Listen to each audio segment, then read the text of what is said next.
Bismillahirrahmanirrahim. Allahumma inni as'aluka ilman nafi'an wa rizqan thayyiban wa amalan mutaqabbalan. Amin ya rabbal alamin. Assalamualaikum warahmatullahi wabarakatuh. Alhamdulillah, segala puja dan puji kita panjatkan kehadirat Allah Subhanahu wa taala yang pada hari ini sudah memberikan kita nikmat kesehatan, kemampuan dan kemauan sehingga kita semua dapat hadir di perkuliahan hukum dagang, dan juga kita sampaikan salam hormat kita kepada satu-satunya junjungan kita, baginda Nabi Allah Muhammad Sallallahu Alaihi Wasallam beserta keluarga beliau dan para sahabat beliau. Pada pertemuan hari ini kita akan membahas tentang hak kekayaan intelektual. Hak kekayaan intelektual merupakan salah satu pembahasan di dalam hukum dagang. Mengapa demikian? Kita kembali lagi kepada apa itu dagang di pertemuan yang sebelumnya, di mana hukum dagang adalah seperangkat aturan-aturan yang mengatur hubungan hukum antara para subjek hukum dagang dengan tujuan untuk mendapatkan keuntungan. Nah, hak kekayaan intelektual juga diciptakan atau ditemukan atau digunakan untuk mendapatkan keuntungan. Kita akan lihat bagaimana hak kekayaan intelektual ini bisa mendatangkan keuntungan. Sebelum membahas hak ekonomi dalam hak kekayaan intelektual, yaitu hak untuk mendapatkan keuntungan, kita akan membahas dulu sejarah terbentuknya hak kekayaan intelektual. Sejarah munculnya hak kekayaan intelektual ini dimulai sejak 1994 dari GATT-WTO. GATT-WTO, General Agreement on Trade and Tariff, World Trade Organization, yang dibentuk berdasarkan kesepakatan negara-negara untuk mengatasi segala permasalahan yang menyangkut perdagangan antar negara. Tapi tentu saja perdagangan ini tidak hanya dilakukan oleh antar negara ya. Nah, kita fokuskan dulu pada WTO. Banyak sekali sengketa yang terjadi antar negara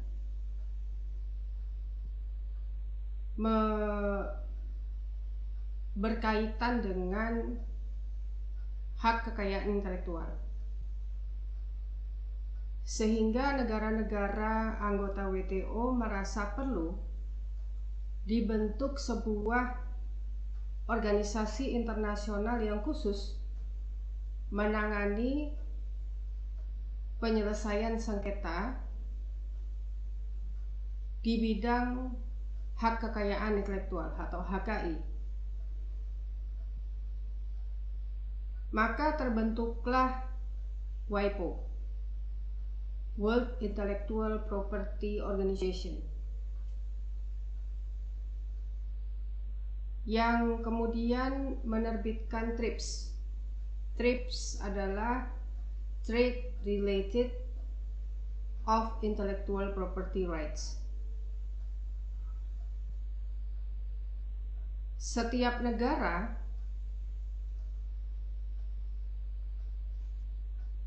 yang menjadi negara anggota WTO juga adalah negara anggota WIPO, World Intellectual Property Organization. Dan negara-negara ini diwajibkan untuk meratifikasi TRIPS dan mengundangkannya ke dalam hukum nasional. Sebelumnya mahasiswa sudah belajar hukum internasional ya, dan di dalam hukum internasional membahas tentang hukum perjanjian internasional, yang mana dalam hukum perjanjian internasional negara-negara yang sudah meratifikasi sebuah konvensi internasional wajib untuk menuangkan hasil konvensi internasional itu ke dalam undang-undang nasionalnya masing-masing. Demikian juga Indonesia. Undang-undang Hak Kekayaan Intelektual Indonesia merupakan hasil ratifikasi dari TRIPS. Nah, Indonesia sudah meratifikasi dan mengundangkannya ke dalam 6 undang-undang yang berkaitan dengan hak kekayaan intelektual. Yang pertama adalah undang-undang yang baru, Undang-Undang Nomor 28 Tahun 2014 tentang hak cipta. Kemudian Undang-Undang Nomor 14 Tahun 2001 tentang paten.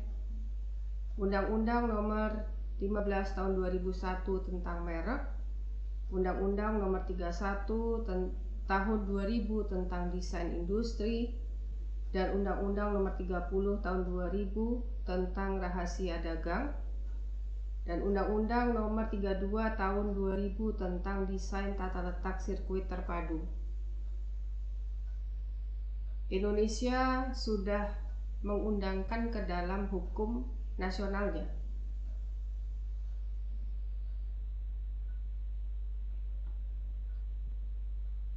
Sejak ada WIPO, maka penyelesaian sengketa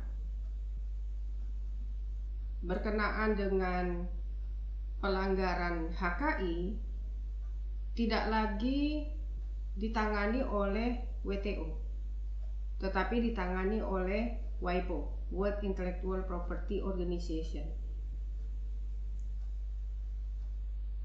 Apakah HKI itu hak kekayaan intelektual? Adalah sebentar.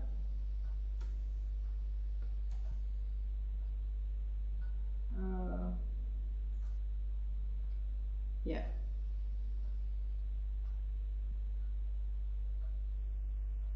Hak kekayaan intelektual adalah hak atas kekayaan yang timbul karena kemampuan intelektual manusia berupa ciptaan atau kreasi dalam bidang yang pertama seni, yang kedua bidang industri, bidang ilmu pengetahuan, atau kombinasi dari ketiganya. Dari pengertian HKI, kita dapat melihat bahwa dalam sebuah karya atau sebuah kreasi itu dapat melekat lebih dari satu hak kekayaan intelektual. Dalam sebuah kreasi bisa terdapat hak cipta, bisa terdapat paten, bisa juga melekat di dalamnya merek, bisa di dalamnya ada hak desain industri. Nah, Kemudian seperti yang sudah tertampil di layar, semua negara anggota WTO sudah meratifikasi TRIPS dan sudah mengundangkannya ke dalam undang-undang nasional mereka masing-masing. Dan kita lihat di sini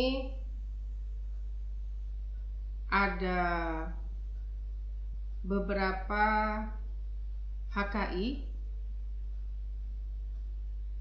merek, hak cipta, paten, desain industri, rahasia dagang, indikasi geografis, sirkuit terpadu, dan pengontrolan anti monopoli.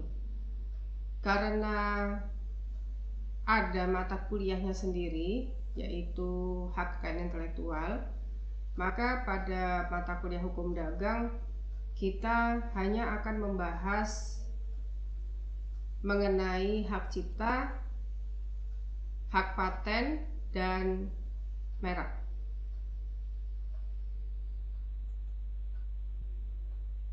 Nah, apakah hak cipta?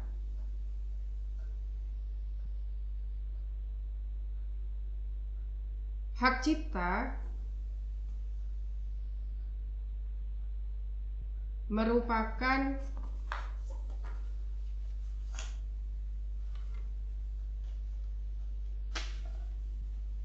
hak yang melekat kepada sebuah karya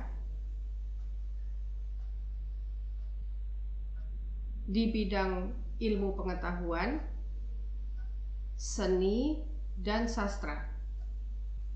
Nah, jadi hak cipta itu adalah sebuah karya atau ciptaan yang melekat pada 3 bidang: ilmu pengetahuan, seni, dan sastra.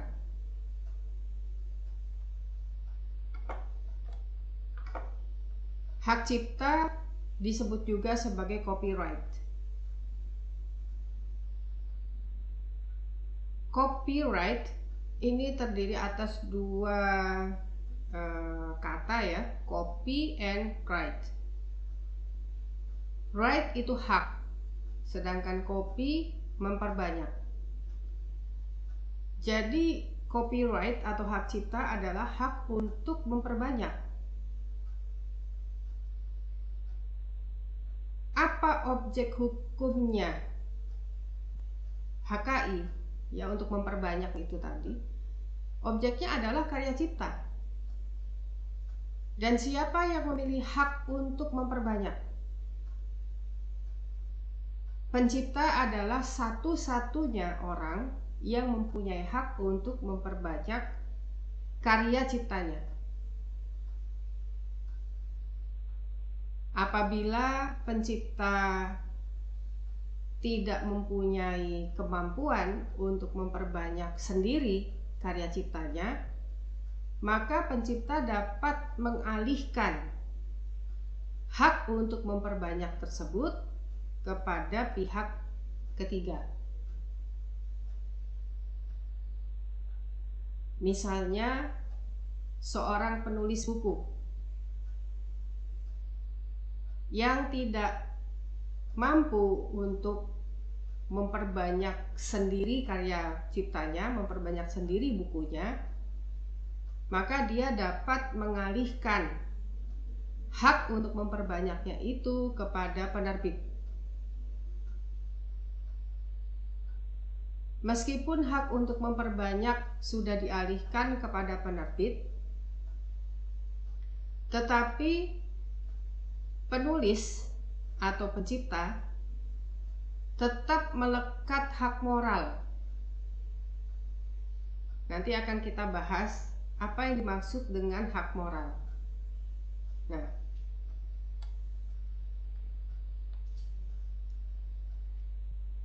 jadi hak cipta adalah hak eksklusif. Sebentar.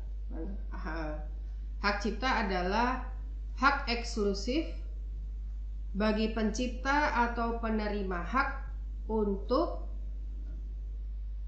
yang pertama mengumumkan atau memperbanyak ciptaannya, atau yang kedua memberikan izin untuk itu dengan tidak mengurangi pembatasan-pembatasan menurut peraturan perundang-undangan yang berlaku.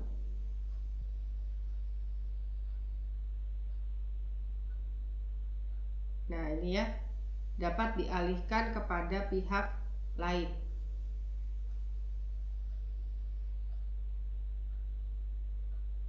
Apa syarat-syarat sebuah ciptaan dapat dilindungi oleh hak cipta atau dapat memperoleh copyright? Yang pertama, karya cipta tersebut harus original, asli, bukan plagiat, bukan merupakan tiruan dari karya cipta orang lain. Yang kedua, dituangkan dalam bentuk yang nyata. Yang ketiga, diumumkan. Ini sebentar. Ya.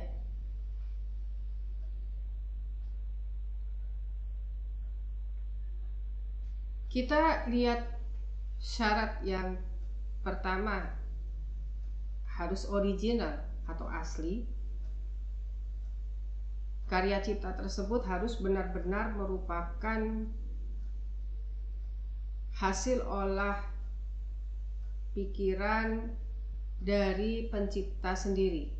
Jadi tidak boleh meniru karya cipta orang lain. Yang kedua, dituangkan dalam bentuk yang nyata. Artinya di sini sebuah karya cipta itu tidak bisa dilindungi oleh copyright apabila belum dituangkan dalam bentuk yang nyata. Hak cipta tidak melindungi ide. Contoh misalnya, saya bilang ke teman saya, si Fulana, ya, Fulana, saya mau menulis sebuah buku tentang misalnya tentang peningkatan kreativitas masyarakat Kota Tangerang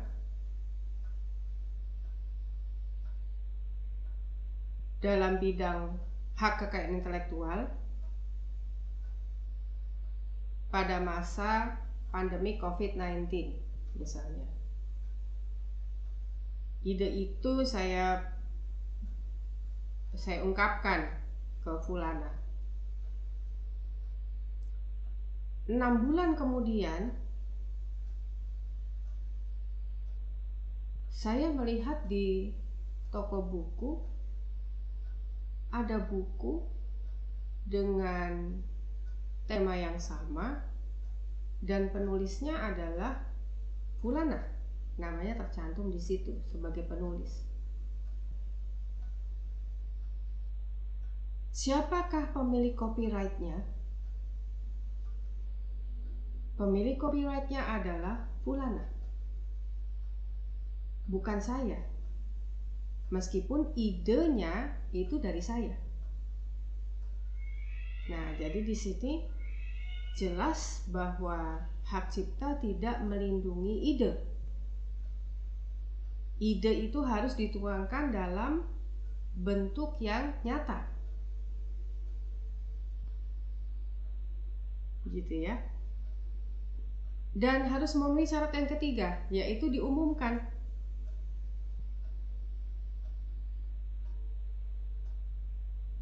Diumumkan ini artinya di-publish.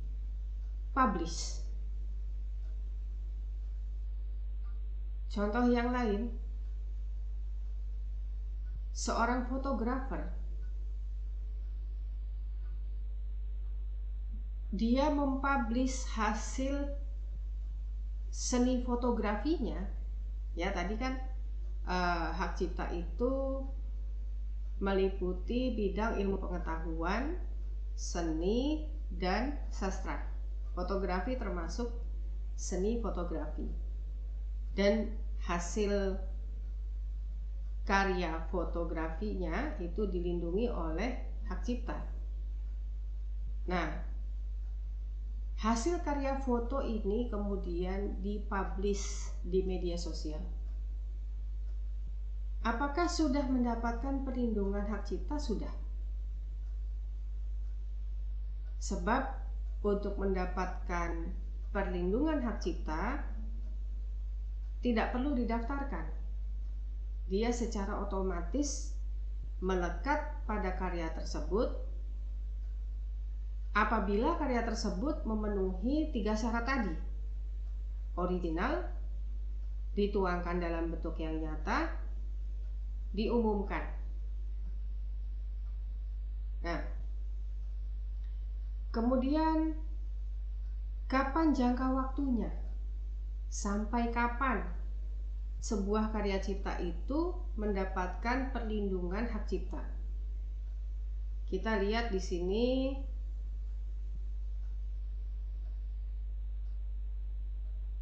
Sebentar. Perlindungan karya cipta itu 70 tahun.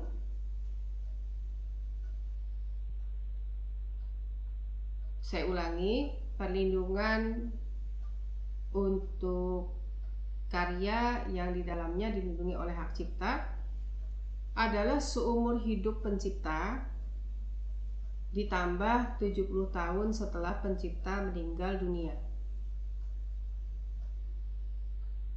Artinya, apabila pencipta sudah meninggal dunia, maka pewaris, apabila pencipta pewaris ya meninggal dunia, maka ahli waris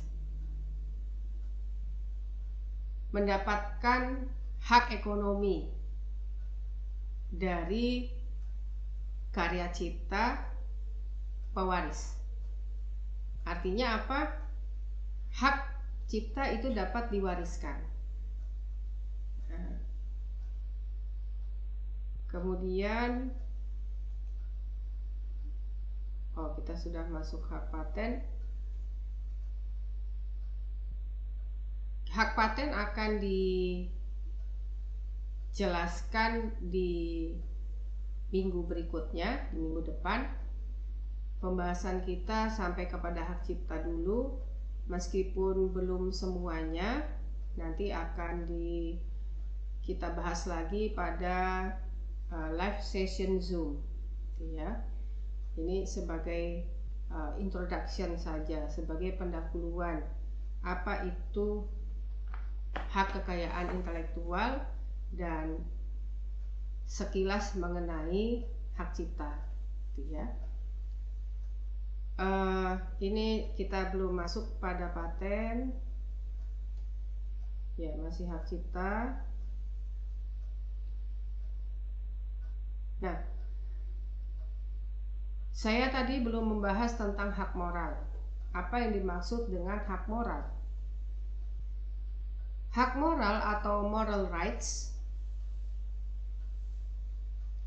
adalah hak dari seorang pencipta yang tidak dapat diambil sedemikian rupa tanpa izin dari pemegang hak cipta, yaitu hak untuk pemakaian tanpa izin dari pemegang hak cipta.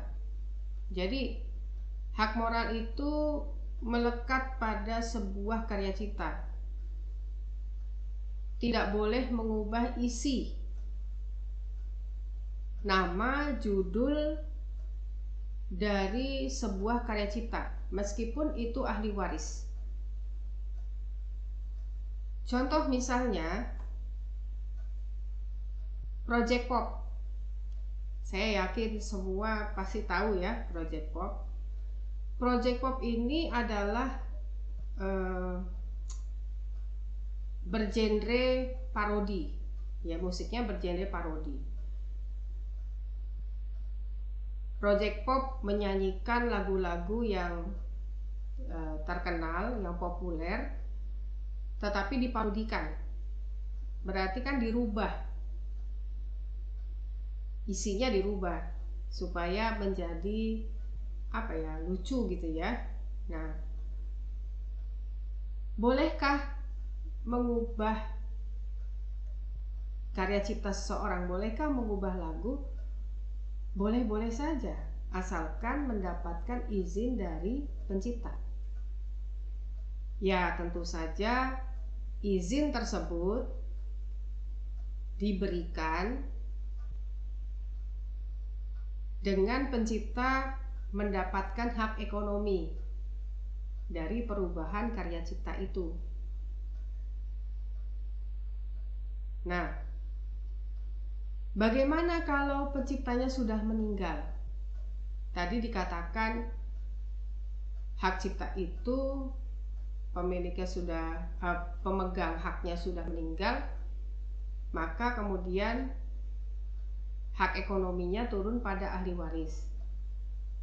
Ahli waris tidak memiliki hak moral, tidak memiliki hak untuk memberikan izin kepada siapapun mengubah isi atau judul atau nama dari sebuah karya cipta.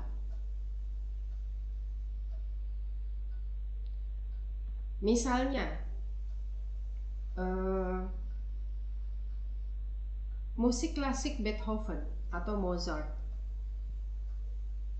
karena sudah habis jangka waktu perlindungan hak ciptanya, sudah 200 tahun lebih ya.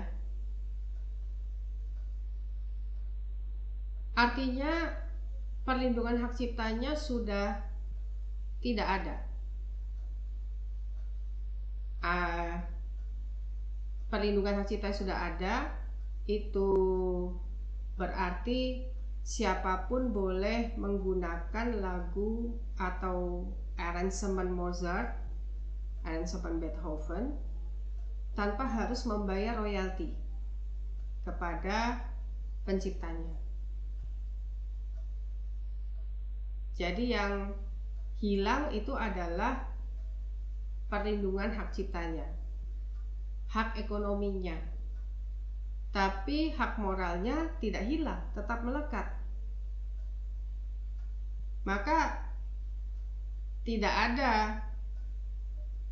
aransemen lagu klasik ciptaan Mozart atau Beethoven kemudian dirubah misalnya menjadi jazz. Nah, ini tidak boleh meskipun ahli warisnya yang memberikan izin, ya. Nah, kemudian tadi disebutkan hak ekonomi. Ini ya, di hak ekonomi. Apa yang dimaksud dengan hak ekonomi atau economic rights? Hak ekonomi adalah hak yang berkaitan dengan masalah yang bersangkutan dengan keuangan dan penjualan hasil karya cipta.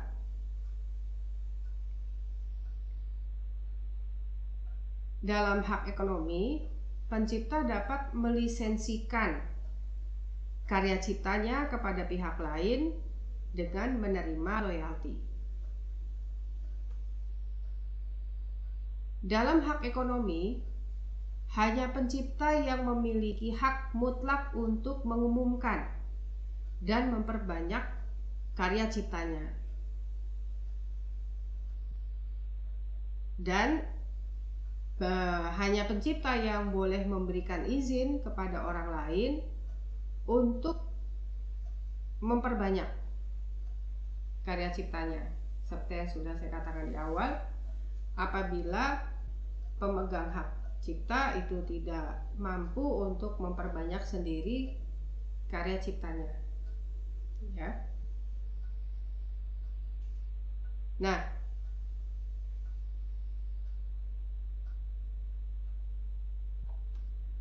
kemudian